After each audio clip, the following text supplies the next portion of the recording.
Class 12th के इस video में हम कुछ ऐसे क्वेश्चंस और टॉपिक्स की बात करेंगे जो क्लास 12th बोर्ड एग्जामिनेशन के लिए इम्पॉर्टेंट है। तो देखिए, हमारा फिजिक्स का जो कोड है वो है 042 और हमारा पहला चैप्टर है इलेक्ट्रिक चार्जेस एंड फील्ड्स। तो इलेक्ट्रिक चार्जेस एंड फील्ड्स में हम कुछ टॉपिक्स को ज़्यादा ध्यान देंगे। उसमें पहला है हमारा कूलम्स लॉ। तो कूलम्स लॉ पे जो क्वेश्चंस आ सकते हैं वो आ सकते हैं हमारे कि कूलम्स लॉ को आप वेक्टर फॉर्म में लिखिए या कूलम्स लॉ के बेस पे कोई न्यूमेरिकल्स आ सकता है। दूसरा हमारा टॉपिक है इलेक्ट्रिक फील्ड। इलेक्ट्रिक फील्ड में हमारा concept of dipole and dipole moment, इससे रिलेटेड हमारे एमसीक्यू क्वेश्चंस आ सकते हैं, जिसमें ये पूछा जा सकता है कि डाइपोल मोमेंट की डायरेक्शन क्या होती है, डाइपोल मोमेंट की यूनिट क्या होती है, ये स्केलर क्वांटिटी है या वेक्टर क्वांटिटी है। इसी तरह से हमारा अगला टॉपिक है इसमें इलेक्ट्रिक फ्लक्स। इलेक्ट्रिक फ्लक्स में जनरली हमारे कॉन्सेप्ट बेस्ड क्वेश्चंस आएंगे जो एमसीक्यू में पूछे जाने चाहिए। इसके बाद हमारा सबसे ज़्यादा इंपॉर्टेंट टॉपिक है इसमें एप्लीकेशन ऑफ गॉस थ्योरम। तो गॉस थ्योरम में हमारे पास 3 डेरिवेशन है और तीनों में से कोई भी एक डेरिवेशन इस बार जरूर पूछा जाएगा बोर्ड के एग्जामिनेशन में। तो फर्स्ट चैप्टर का इस तरह से अगर ब्लूप्रिंट आप फॉलो करेंगे तो आप अच्छे मार्क्स गेन कर सकते हैं। सेकेंड चैप्टर है हमारा इलेक्ट्रोस्टैटिक पोटेंशियल एंड कैपेसिटेंस। तो इलेक्ट्रोस्टैटिक पोटेंशियल एंड कैपेसिटेंस में हमारा जो इम्पोर्टेंट टॉपिक है वो है इक्विपोटेंशियल सरफेस। तो इक्विपोटेंशियल सरफेस में थ्योरी भी पूछी जा सकती है हमें और एमसीक्यू क्वेश्चंस भी आ सकते हैं। जैसे ये क्वेश्चन पूछा जा सकता है कि इक्विपोटेंशियल सरफेस पे हमें एक चार्ज को मूव कराने के लिए कितना वर्क डन करना पड़ेगा। तो इस टाइप के क्वेश्चंस हमारे एमसीक्यू में पूछे जा सकते हैं। दूसरा हमारा जो इम्पोर्टेंट टॉपिक है वो है कैपेसिटर। कैपेसिटर में एनर्जी स्टोर्ड के कुछ फॉर्मूले हैं हमारे पास, जिस पे न्यूमेरिकल या एमसीक्यू बेस्ड क्वेश्चंस पूछे जा सकते हैं। तो ये बात हो गई हमारे फर्स्ट चैप्टर और सेकंड चैप्टर के बारे में। थर्ड चैप्टर है हमारा करंट इलेक्ट्रिसिटी। तो करंट इलेक्ट्रिसिटी में बेसिकली छोटे छोटे बहुत सारे डेरिवेशंस हैं और बहुत सारे टर्म्स हैं, जैसे drift velocity, mobility, Ohm's law. ये सारी चीज़ों पे हमें छोटे छोटे कॉन्सेप्चुअल क्वेश्चंस या मल्टीपल चॉइस क्वेश्चंस आ सकते हैं। फिर इसमें जो इम्पोर्टेंट है वो है हमारा combination of cells. Combination of cells में न्यूमेरिकल भी आ सकता है हमारा और इससे रिलेटेड केस बेस्ड क्वेश्चन भी आ सकता है। फिर अगला टॉपिक है हमारा किरचॉफ्स लॉज। किरचॉफ्स लॉज में इसके 2 स्टेटमेंट्स हैं हमारे पास। ये पूछा जा सकता है कि वो स्टेटमेंट किस कंजर्वेशन लॉ को होल्ड करते हैं। इसके बाद एक इसमें इंपॉर्टेंट टॉपिक है जो प्रैक्टिकल में भी आपने किया है, meter bridge, that is based on the principle of Wheatstone bridge. तो व्हीटस्टोन ब्रिज पे कोई एमसीक्यू आ जाएगा, ये छोटा सा न्यूमेरिकल आ जाएगा। ये जनरली थ्योरेटिकल बेस्ड क्वेश्चन भी आ सकते हैं कि अगर हम इसमें बैटरी को और गैल्वेनोमीटर को चेंज कर दें तो हमारे ऊपर बैलेंस पॉइंट में क्या फर्क आएगा। नेक्स्ट है हमारा चैप्टर 4 और वो है मूविंग चार्जेस एंड मैग्नेटिज्म। तो मूविंग चार्जेस एंड मैग्नेटिज्म में हम स्टार्ट करते हैं बायोट-सेवर्ट लॉ से। तो बायोट-सेवर्ट लॉ का जो एप्लीकेशन है magnetic field due to a current carrying circular loop, इसका डेरिवेशन और इस पे क्वेश्चंस ये बहुत इंपॉर्टेंट है। ये इसको आप कह सकते हैं कि ये 100% इसके चांस हैं कि इस टॉपिक पे एक क्वेश्चन या ये डेरिवेशन कंप्लीट आएगा। इसके बाद आता है हमारा एम्पियर्स लॉ। तो एम्पियर्स लॉ में स्टेटमेंट पूछा जाएगा। इसके बाद है magnetic dipole moment. Magnetic dipole moment के आपके पास कुछ फॉर्मूले हैं जिसमें इसकी यूनिट पूछी जा सकती है, स्केलर है या वेक्टर है, और इससे रिलेटेड क्वेश्चंस एमसीक्यू के लिए इंपॉर्टेंट है। नेक्स्ट आपका है मूविंग कॉइल गैल्वेनोमीटर। तो इसकी थ्योरी और इसमें टॉर्क के लिए एक एक्सप्रेशन है, वो बहुत इंपॉर्टेंट है। इसका प्रिंसिपल भी अलग से पूछा जा सकता है कि मैग्नेटिक फील्ड कैसी होती है, तो मैग्नेटिक फील्ड रेडियल होती है। इसके बाद इसमें है conversion of galvanometer to ammeter and voltmeter. ये टॉपिक भी बहुत इंपॉर्टेंट है। इससे related questions, basic short questions अक्सर पूछे जाते हैं। तो ये हमारे फर्स्ट 4 चैप्टर्स हो गए। नेक्स्ट चैप्टर हमारा है मैग्नेटिज्म एंड मैटर। तो मैग्नेटिज्म एंड मैटर में बहुत ज़्यादा डिटेल में आपको पढ़ने की जरूरत नहीं है। इसमें जो प्रॉपर्टीज दी हुई हैं हमारे पास, तो इस क्वेश्चन को, इस चैप्टर को इस तरह से प्रिपेयर करिए ये सोच के कि इसमें एमसीक्यू बेस्ड क्वेश्चंस हमारे पास आएंगे।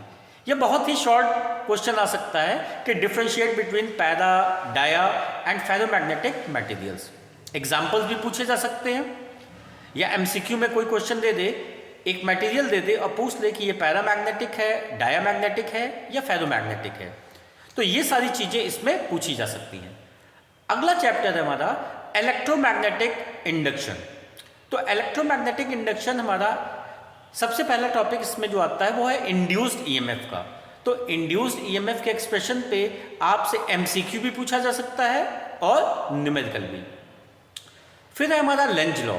तो लेंज लॉ का स्टेटमेंट भी पूछा जा सकता है, थ्योरी भी पूछी जा सकती है, और ये कहा जा सकता है कि ये law of conservation of energy को फॉलो करता है, इसको आप प्रूव करिए। या एक छोटा सा कोई क्वेश्चन आ जाएगा जिसमें आपको डायरेक्शन निकालनी होगी इंड्यूस्ड करंट की या इंड्यूस्ड ईएमएफ की। तो ये सारे क्वेश्चंस लेंज लॉ पे बनते हैं। इसके बाद जो इंपॉर्टेंट टॉपिक है वो है सेल्फ एंड म्यूचुअल इंडक्शन। इनके कोफिशिएंट्स को पूछा जा सकता है डेफिनेशन के रूप में और उनकी यूनिट्स। तो ये एमसीक्यू के लिए, ये शॉर्ट आंसर टाइप क्वेश्चंस के लिए ये इंपॉर्टेंट है। अगला हमारा चैप्टर है दैट इज अल्टरनेटिंग करंट, जिसको एसी आप कहते हैं। तो एसी में छोटे छोटे क्वेश्चंस हमारे पीक वैल्यू, आरएमएस वैल्यू और इंस्टेंटेनियस वैल्यू को लेके आ सकते हैं। छोटे न्यूमेरिकल्स या छोटे कॉन्सेप्चुअल क्वेश्चंस हमारे ये आ सकते हैं। इंस्टेंटेनियस इक्वेशन आपको दिया होगा, उससे हो सकता है फ्रीक्वेंसी निकालने को पूछ ले, पीक वैल्यू पूछ ले, या इस तरह के क्वेश्चंस इसमें आ सकते हैं। सबसे ज़्यादा फोकस आप इस पे करिए सीरीज एलसीआर सर्किट पे, उसका फेजर डायग्राम और उससे रिलेटेड जो हमारे पास कंपोनेंट्स हैं, जैसे हमारे पास इंडक्टिव सर्किट है, कैपेसिटिव सर्किट है, रेजिस्टिव सर्किट है। तो इसमें वोल्टेज और करंट में कौन लैग करता है, कौन अहेड होता है, ये सारी चीज़ें हमसे एमसीक्यू में पूछी जा सकती हैं। फिर इसमें इंपॉर्टेंट क्वेश्चन आता है थ्योरी और न्यूमेरिकल के लिए, वो है रेजोनेंस। फिर पावर फैक्टर, पावर फैक्टर में एमसीक्यू क्वेश्चंस आ सकते हैं। वॉटलेस करंट, इसकी डेफिनेशन भी आ सकती है, एमसीक्यू क्वेश्चंस भी आ सकते हैं इसमें। फिर आता है हमारा ट्रांसफॉर्मर। तो ट्रांसफॉर्मर पे एक बड़ा क्वेश्चन आ सकता है हमारा, और ऐसा भी हो सकता है कि ये केस बेस्ड क्वेश्चंस में इसको पूछ लिया जाए। फिर हमारा अगला चैप्टर है इलेक्ट्रोमैग्नेटिक वेव्स। तो इलेक्ट्रोमैग्नेटिक वेव्स में बहुत ज़्यादा डीप में हमें नहीं पढ़ना है। इसमें इलेक्ट्रोमैग्नेटिक वेव्स हैं, उनकी कैरेक्टरिस्टिक्स पूछा हुआ है। छोटे छोटे 1 मार्क्स के न्यूमेरिकल्स भी फ्रेम होते हैं जो पूछे जा सकते हैं। फिर है हमारा इलेक्ट्रोमैग्नेटिक स्पेक्ट्रम। इसमें भी एमसीक्यू क्वेश्चन आ सकता है, या 2-3 को मिला के एक 3 मार्क्स का क्वेश्चन भी इसमें फ्रेम किया जा सकता है।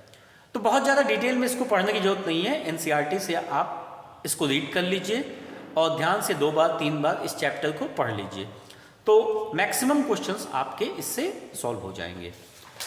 अगला चैप्टर हमारा आता है सेकेंड बुक का, दैट इज रे ऑप्टिक्स। तो ray optics and optical instruments में हमको सबसे पहले ध्यान देना है टोटल इंटरनल रिफ्लेक्शन। इसकी कंडीशंस क्या होती हैं और इससे रिलेटेड मल्टीपल चॉइस क्वेश्चंस भी आ सकते हैं। अगला है हमारा लेंस मेकर फॉर्मूला। तो लेंस मेकर फॉर्मूला का डेरिवेशन भी इंपॉर्टेंट है और इससे रिलेटेड कोई भी क्वेश्चंस पूछे जा सकते हैं। आप इससे रिलेटेड क्वेश्चंस जो एनसीईआरटी में दिया है उसको प्रिपेयर कर लीजिए, तो वो सफिशिएंट है इस तरह के न्यूमेरिकल प्रॉब्लम्स को सॉल्व करने के लिए जो लेंस फॉर्मूला या लेंस मेकर फॉर्मूला पे बेस्ड हो। फिर आता है हमारा refraction through a prism. Refraction through a prism में हमारे पास एक डेरिवेशन है और उससे रिलेटेड डेविएशन से रिलेटेड एक न्यूमेरिकल पूछा जा सकता है इस पर। फिर हमारे पास ऑप्टिकल इंस्ट्रूमेंट में माइक्रोस्कोप और टेलीस्कोप है। माइक्रोस्कोप और टेलीस्कोप के रे डायग्राम्स को प्रिपेयर कर लीजिए और इस पे न्यूमेरिकल्स जो बोर्ड में पूछे गए हैं या एनसीईआरटी में है उसको आप सॉल्व कर लीजिए, तो आपको ये आइडिया हो जाएगा कि किस तरह के क्वेश्चंस फ्रेम होंगे माइक्रोस्कोप और टेलीस्कोप के ऊपर। अगला है हमारा वेव ऑप्टिक्स। तो वेव ऑप्टिक्स में सिलेबस बहुत शॉर्ट है हमारा, उसमें रिफ्लेक्शन एंड रिफ्रैक्शन के लॉज को प्रूफ करने के लिए अक्सर पूछा जाता है 3 मार्क्स में बाय हाइगेन्स प्रिंसिपल। तो उसके बाद आता है यंग्स डबल स्लिट एक्सपेरिमेंट। इससे कोई भी एमसीक्यू क्वेश्चंस या न्यूमेरिकल पूछा जा सकता है, और डिफ्रैक्शन, इससे रिलेटेड भी एमसीक्यू क्वेश्चंस या न्यूमेरिकल हमारे क्वेश्चन पेपर में आ सकते हैं। ऐसा भी हो सकता है कि यंग्स डबल स्लिट एक्सपेरिमेंट और डिफ्रैक्शन, इन दोनों के बीच में डिफरेंस करने के लिए भी पूछा जाए किसी क्वेश्चन में। नेक्स्ट चैप्टर है हमारा dual nature of radiation and matter. इस पे ध्यान दीजिए, फोटो इलेक्ट्रिक इफेक्ट, इसके जो लॉज हैं और जितने ग्राफ एनसीईआरटी में है उसका एक्सप्लेनेशन बहुत अच्छे से देख लीजिए। ये 3 मार्क्स में अक्सर ये क्वेश्चन पूछा जाता है। दूसरा, 2 इक्वेशंस इसमें बहुत इंपॉर्टेंट हैं। फर्स्ट है आइंस्टीन्स फोटो इलेक्ट्रिक इक्वेशन, जिस पर न्यूमेरिकल पूछा जाता है, और डी ब्रॉगली रिलेशन या डी ब्रॉगली वेवलेंथ, इससे रिलेटेड हमारे पास न्यूमेरिकल या एमसीक्यू या कॉन्सेप्चुअल बेस्ड क्वेश्चंस भी इस पे पूछे जाते हैं। नेक्स्ट चैप्टर है हमारा एटम्स एंड न्यूक्लियाई। तो एटम्स न्यूक्लियाई में बोहर्स मॉडल को बहुत ध्यान से पढ़ लीजिए। जनरली क्वेश्चंस इसी से फ्रेम होते हैं। इसमें वेलोसिटी, रेडियस, एनर्जी, इसके डेरिवेशंस हैं, उसको देख लीजिए और उससे रिलेटेड क्वेश्चंस को आप सॉल्व कर लीजिए। दूसरा इंपॉर्टेंट टॉपिक है इसमें हाइड्रोजन स्पेक्ट्रम। इससे रिलेटेड न्यूमेरिकल्स अक्सर बोर्ड क्वेश्चन पेपर में फ्रेम करता है। तो इस तरह से आप इस चैप्टर को प्रिपेयर कर लीजिए। फिर मास डिफेक्ट और बाइंडिंग एनर्जी, इससे related definition plus question based on these 2 conceptual questions, और बाइंडिंग एनर्जी पर न्यूक्लियॉन क्या होता है, ग्राफ इसका इंपॉर्टेंट है, ये सारी चीजें आप देख लीजिए। नेक्स्ट जो चैप्टर है हमारा वो लास्ट चैप्टर है सेमीकंडक्टर डिवाइसेस।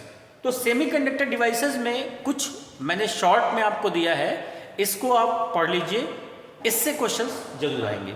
तो पहला आपका है energy bands in conductors, semiconductors and insulators. Questions ऐसे आता है कि on the basis of energy band diagram distinguish between conductors, semiconductors and insulators. ये क्वेश्चंस अक्सर बोर्ड एग्जामिनेशन में पूछा जाता है। नेक्स्ट आपका जो इंपॉर्टेंट है वो है पीएन जंक्शन डायोड। इसकी VI characteristic for forward bias and reverse bias, इसको कंप्लीट स्टडी कर लीजिए। ये क्वेश्चन बहुत इंपॉर्टेंट है इस बार के लिए। फिर इसी का एप्लीकेशन है हमारे पास हाफ वेव और फुल वेव रेक्टिफायर में। ये जनरली शॉर्ट क्वेश्चंस में पूछा जाता है। इसका वेव फॉर्म दे देगा और पूछेगा कौन सा रेक्टिफायर है, आइडेंटिफाई करिए, और उसमें कितने पीएन जंक्शन होते हैं, उसका सर्किट डायग्राम आप ड्रॉ करिए। तो हाफ वेव रेक्टिफायर और फुल वेव रेक्टिफायर्स ये आप स्टडी कर लीजिए ठीक से। इसके बाद पूरे बुक में हमारे पास जो भी फिजिकल क्वांटिटीज़ हैं उनकी यूनिट्स को आप ध्यान दीजिए, और वो स्केलर हैं या वेक्टर हैं। ये क्वेश्चन जरूर पूछा जाएगा एमसीक्यू में।